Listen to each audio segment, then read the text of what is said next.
Welcome to the Big Ten Football Talk Podcast. I'm your host, Zach Guggenheim. We are here. College football is starting. Regardless of what you think about week 0, it's here. So make sure you tune in to the Big Ten Football Talk Podcast every week, Mondays and Thursdays. Like and subscribe. Hey guys, I've got a goal. I'm at 228 subscribers on YouTube. Let's get that thing to 300 by the end of the month. All right. Make sure you like and subscribe. Make sure you follow us on Spotify. The podcast is doing great. You guys are awesome. Please stay tuned. I'm really excited. I'm starting picks. I'm hoping to get some guests on here from the College Huddle and hopefully beyond the College Huddle. It's an exciting time. I'm not doing any week 0 picks though, because there's no Big Ten games. I'm not going to deal with that, but I do want to talk about playoff predictions, Heisman winner, and my Heisman finalists, offensive player of the year, defensive player of the year in the Big Ten, and coach of the year, and I'll do freshman of the year as well.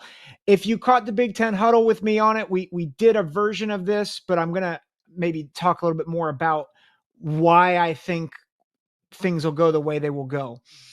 Let me start because I think that my playoff predictions will help set the table.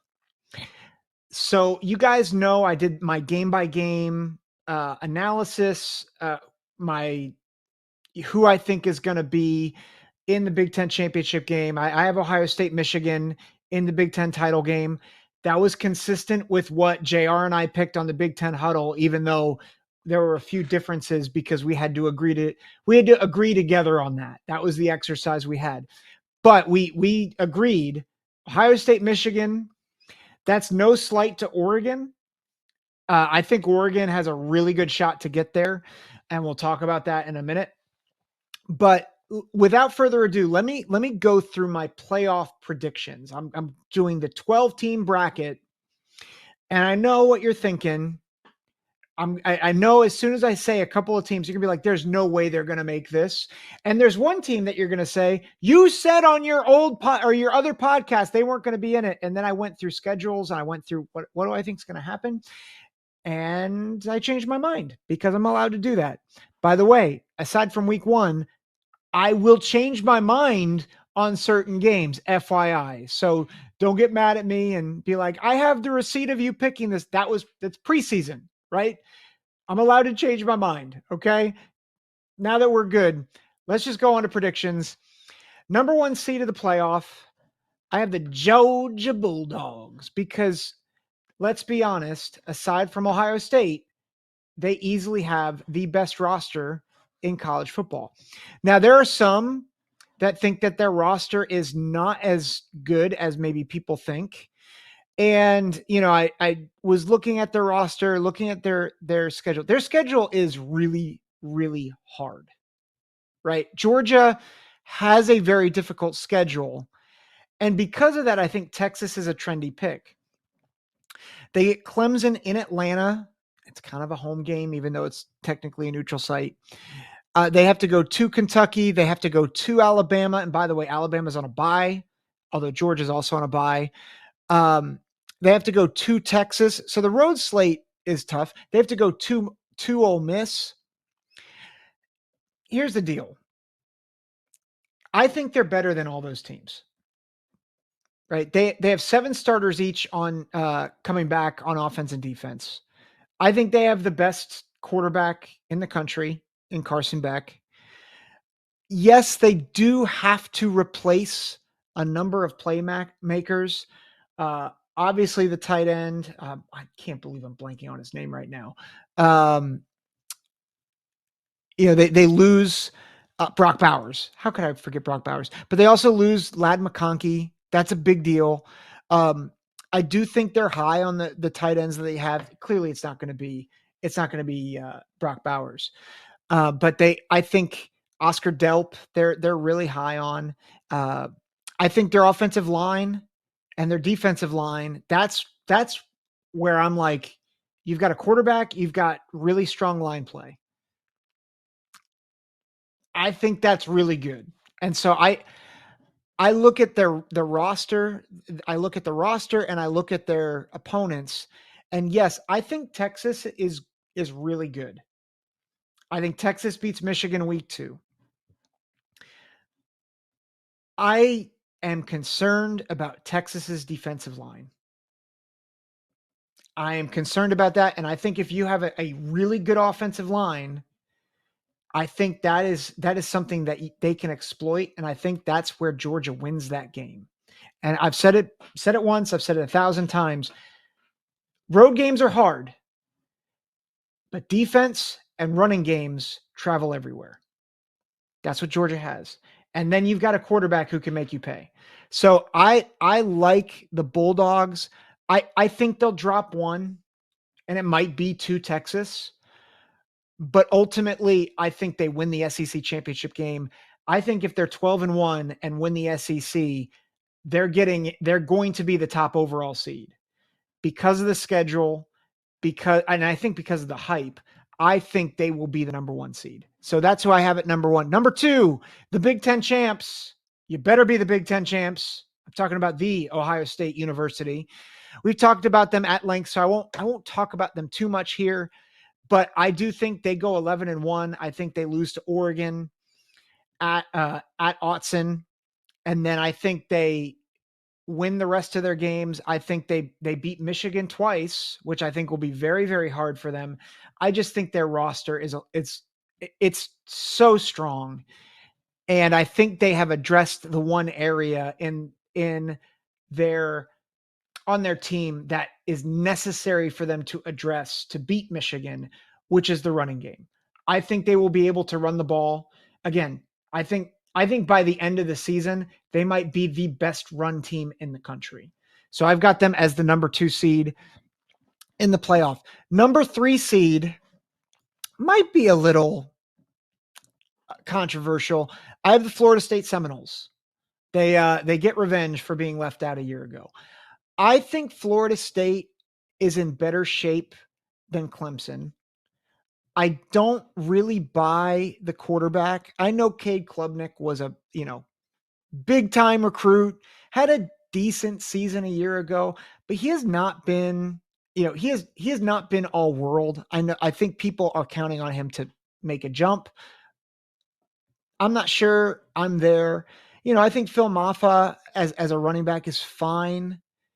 I don't think their defense is going to be great. I think their linebackers, I think, are going to be really good. Their defensive line, you've got 3 new starters. They're just not the same as when they were, back when they had that generational defensive line. And I think Florida State, while they don't have a lot of guys coming back, I like DJ Uiagalelei. I know people will say, well, you like him more than Cade Klubnik? He got benched for Cade Klubnik. And I get that. But I think his ability to throw and run, and I like the fact that they are 4 guys coming back on the offensive line. One of them's coming from Florida, and Richie Leonard. I like the defense, and I just think that Norvell, I think, has surpassed Dabo Swinney as a coach. Then I think you look at Florida State's schedule. Their big road games are at SMU, which we'll talk about. They play Clemson at home. They go to Miami. I think Miami is getting way too much hype. I think Cam Ward is not, I don't think he's as good as people think he is. They do go to Notre Dame, which I think they could absolutely lose that game. But I think ultimately they are either 11-1 or 10-2, and I think they win. I think they win that game, or I think they win the conference and they get the 3 seed. The 4 seed is Utah. I think Utah is. A lot of people are talking about how that the Big 12 is going to be very competitive. I think Utah is going to run the conference. I think Utah has the best quarterback. or the most experienced quarterback, and I think that's going to do wonders for them. You look at the schedule, and it's it's tough, but it's doable, right? They have to go to Oklahoma State. They play Arizona at home, but I think Arizona is going to be a little bit of a shell of themselves. I know that the quarterback is going to be lights out, but without Jed Fish, without some of those key guys, they go to Arizona State. I don't think that will be that hard of a game. They go to Houston again. I don't think that's going to be that hard of a game for them. I really like Utah. I would not be surprised if they ran the table with the schedule. I'll say they lose one, but I think ultimately they win the Big 12 and they get the 4 seed. The 5 seed, I have Texas. I think they get the first at-large bid because of schedule. I think the win against Michigan is going to loom large in that. I think they end up having either 1 or 2 losses. I think they'll be in the SEC championship game. I think they'll lose that. That's where, so either they're 10-2 going into that or 11-1 going into that, and then they lose the SEC championship game. They're the 5 seed. Michigan is my 6 seed at 10-3. And I don't think they get penalized for losing to Ohio State a second time. I think they will get credit for having a tough out of conference game with Texas. I think they get credit for beating Oregon. And I think they get, credit for beating USC. And their losses will be 2 times to Ohio State and once to Texas. I think that's a really good resume for them to get the 6th spot. And I think it'll be better than anybody else, including the team they beat in the regular season, the Oregon Ducks, who I have at number 7. I think Oregon gets in at number 7. And I think that they are you guys know what I think of them. I think they beat Ohio State. I think that gives them immediate credibility. They lose at Michigan, which is makes a lot of sense. They're going to be a good team. Not going to knock them from their playoff resume. And the loss at Wisconsin that I have them projected to get, I don't think that knocks them too much because of the win against Ohio State and because the other wins they're going to have. So I have them at the number 7 spot. Number 8 spot, I have Alabama. I think Alabama is I think a lot of people are projecting the fall because of the loss of Nick Saban. I think they're still going to be really good. I think Jalen Milroe might be one of the most improved players in the country. And I think he's going to give teams a lot of problems. So I got Alabama at 8, just running through their schedule. Their first 3 games, Western Kentucky, USF, at Wisconsin. I think they win all 3. Georgia at home. I think it's possible that they beat Georgia here. They have been the thorn in their side. At Vanderbilt, I think that's a win. South Carolina, that's a win. At Tennessee could be problematic. I think that could be a problematic game. Missouri at home could be problematic, right? Then they have a bye at LSU. People are high on LSU. I don't think they're very good.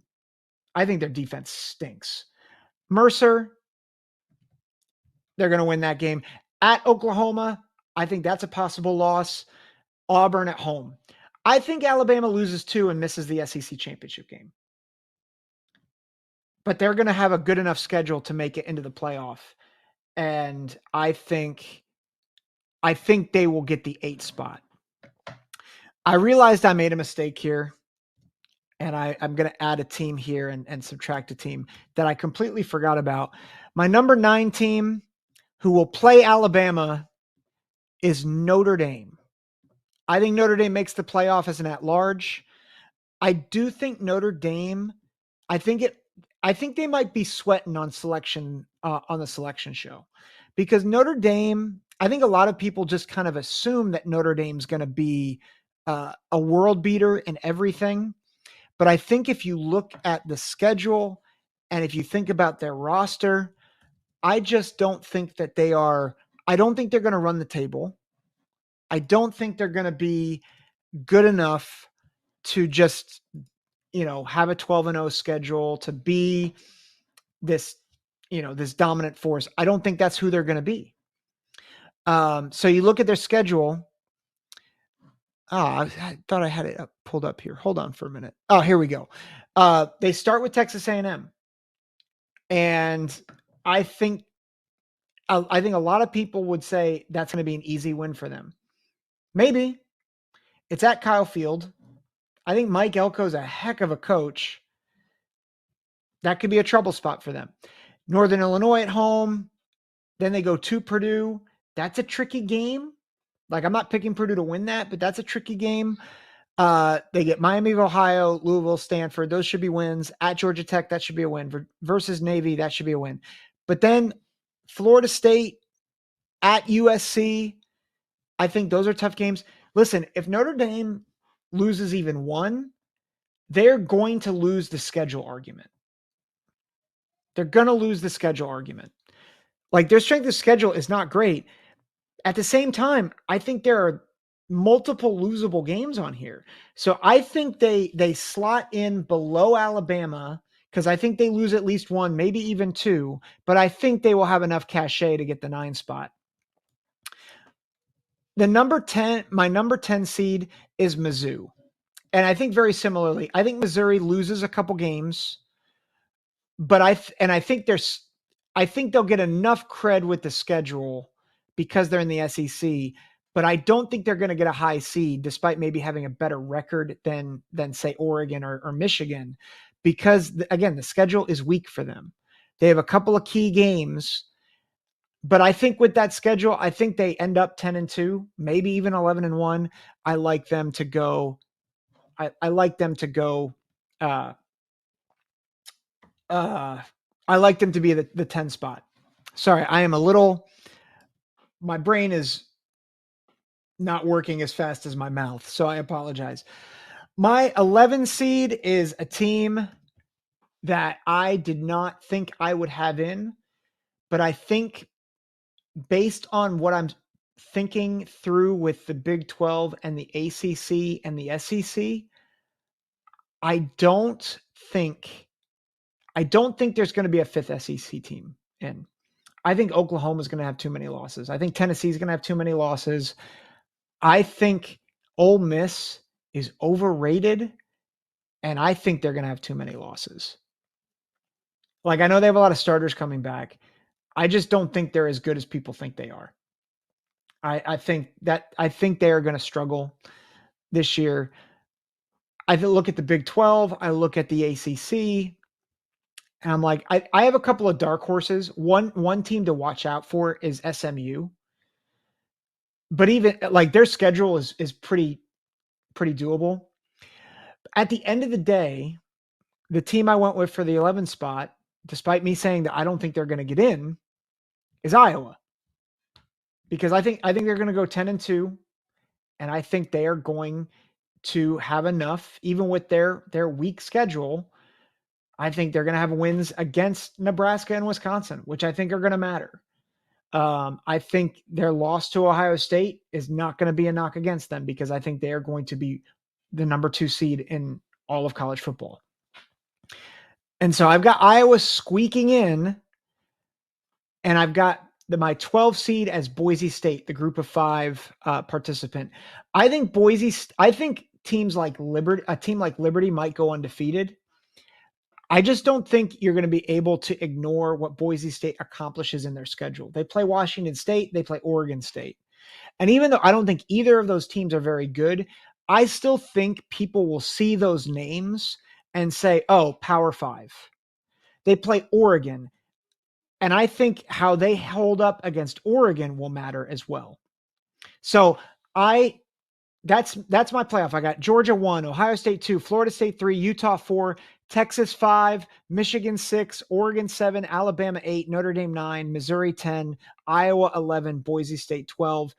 That would mean Texas, Boise State as the 5-12, Michigan, Iowa as the 6-11, Oregon, Missouri as the 7-10. That would be my favorite game of the whole first round. And then Alabama, Notre Dame as the 8-9 game. How I would think that goes, I think it's probably all chalk. Texas, Michigan, Oregon, Alabama. I think they probably sweep. And then it would be Georgia, Alabama rematch. I think Georgia takes that one. Ohio State, Oregon rematch. I think the Buckeyes would get that done. Florida State, Michigan. I'd pick Michigan over Florida State. Utah, Texas. I would have Texas over Utah. And then you'd have Texas, Georgia, and Ohio State, Michigan. So you get Ohio State, Michigan, and Georgia, Texas, maybe 3 times each, which would be amazing. I would pick Georgia, Ohio State. I'm doing this against my better judgment as a Buckeye fan. I would pick Ohio State over Georgia at this point. When it's all said and done. Maybe that's me being a homer. Although, to be fair, I really don't want to pick that because every time I pick Ohio State to win the national championship, they don't. But I think just based on what I'm seeing, what I'm reading, what I'm hearing, that would be what I have. So we could get a lot of rematches in the playoff, and I would not be surprised by that. So those are my playoff predictions. Let me talk about Heisman for a minute. I think the Arizona quarterback, I think it's Noah Fatitfa. I think he's a dark horse. I think he could have a great year. But my 4 that I have right now, Riley Leonard's another dark horse for Notre Dame. Jalen Milroe, I don't even think he's a dark horse. I think he's a favorite. I don't have him in my top 4 though. Here's the top 4 that I have. I think Carson Beck wins it out of Georgia. I think he's going to have a lot of highlight games, and I think he is the face of that team, which is difficult for Ohio. Like I wanted to pick an Ohio State guy, and I have one in my top 4, but the reality is no one guy is going to be the face. Like Will Howard, I think is going to be brought down because of all the talent around him. Like I don't think DJ Uiagalelei is going to get enough run at Florida State. I don't think I don't think there's enough on the other teams. I think Carson Beck is the unquestioned guy. He's going to have every snap. So he's my winner. The other 3 guys I have making it to New York, Dylan Gabriel, quarterback out of Oregon. I think 2 losses will knock him out, but I think he'll have stats that might make voters really question whether they should vote for him over Beck. I think Emeka Egbuka is going to have a phenomenal year. I think the way Chip Kelly is talking about using him, I think he's going to have some rushing touchdowns. I think he's going to have a lot of receiving touchdowns. I think they're going to use him in the slot, which is where they love to throw. And I think that's going to be Will Howard's best friend as he throws the ball. And I think Quinn Ewers, being the quarterback at Texas and name recognition, I think he gets an invite to New York as well. But I've got Carson Beck winning it. Let me go to who I think coach of the year will be in the Big Ten, offensive player and defensive player in the Big Ten will be. And we talked about this at the Big Ten huddle. So if you already watched this, you're not going to be surprised by who I say. Freshman of the year, I think a lot of people will pick Jeremiah Smith for Ohio State. I do not have Jeremiah Smith. I have him second. And part of the reason why is I think I don't think he'll have the volume as my winner, which is Dylan Raiola. I think Dylan Raiola, quarterback out of Nebraska, is the freshman of the year. I think he leads Nebraska to 8 or 9 wins. And because of that, I think that's going to make him an overwhelming recipient. Like I think it'll be a landslide because A, Nebraska gets to a bowl game. B, he's in major games, and I think he's going to flash. And C, he has the volume. Whereas even Jeremiah Smith, who is going to be a starter for Ohio State, he's not going to have the same amount of market share or target share as Dylan Raiola does, because Dylan Raiola is going to touch the ball every single play.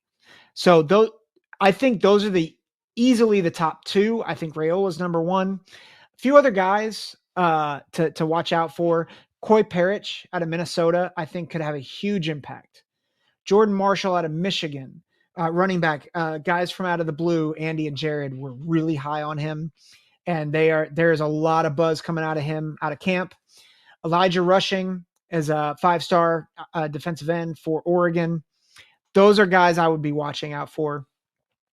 In terms of defensive player of the year, I'm going in a little bit of a different direction because I think this guy is going to have maybe a record-breaking year for Penn State, and that's Abdul Carter.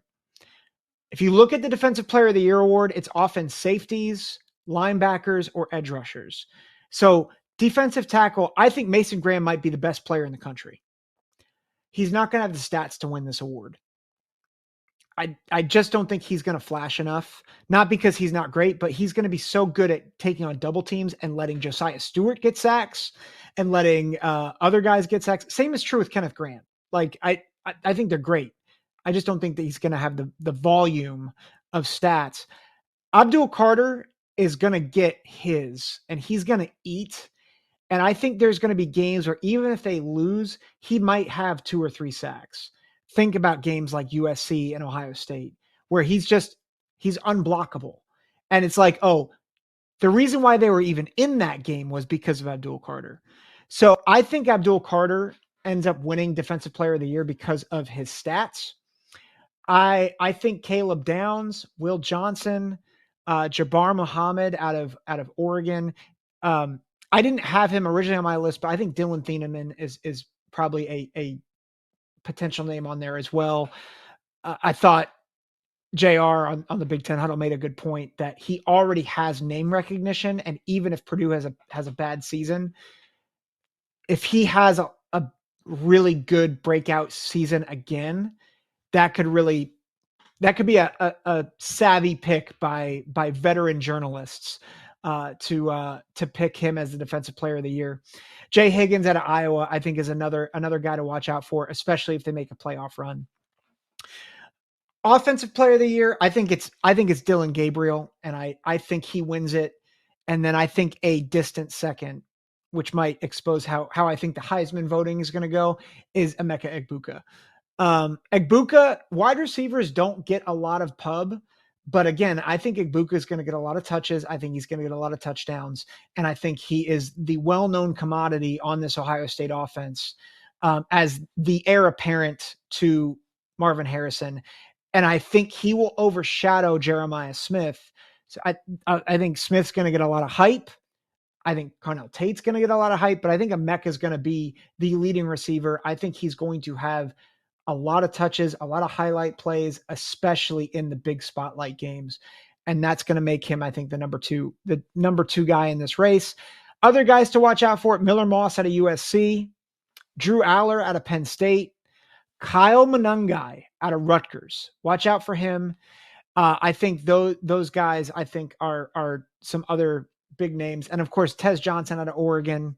I think he could be a player in this race, but I think he's going to share too much with Dylan Gabriel. Dark horse, maybe Jonah Coleman out of Washington. If Washington has a good year, I think he's going to be a big part of that. So watch out for him. And then Coach of the Year. Who do I think is going to be the Coach of the Year in the Big Ten? I think if things go the way I think they go, if Nebraska gets 9 wins, I think Matt Rule is the slam dunk Big Ten Coach of the Year. I think that might be true even if Dan Lanning goes 12-0. I think that might be true with one exception, but I think that'll be true even if Indiana goes like 7-5. I think that'll be true if Ryan Day wins, goes 12-0 and beats everyone by 35 points. I think that's true even if Luke Fickell goes 9-3. I just think people are waiting for Nebraska to get back to being Nebraska. And I think if they're 9-3, I think if they have an upset or two along the way, I think that's going to match the hype of Matt Rule. And I think people will say, yes, he is absolutely the Coach of the Year. The one exception, and JR made this point on our show on Tuesday night. If Rutgers gets to 10-2, it is going to be really hard to not give it to Greg Schiano. So I think that's the one scenario where Matt Rule might have to split it or he might lose it if he gets to 9-3 is if Rutgers gets to 10-2. And even then, I think it might be a split. But that would be my coach of the year pick right now is Matt Rule. I think people are expecting that they'll go 9-3. And at the same time, I think they will be surprised if they go 9-3 because, well, Nebraska has been saying they're going to be 9-3 or are going to do well for the past 8 years. So when's it going to happen?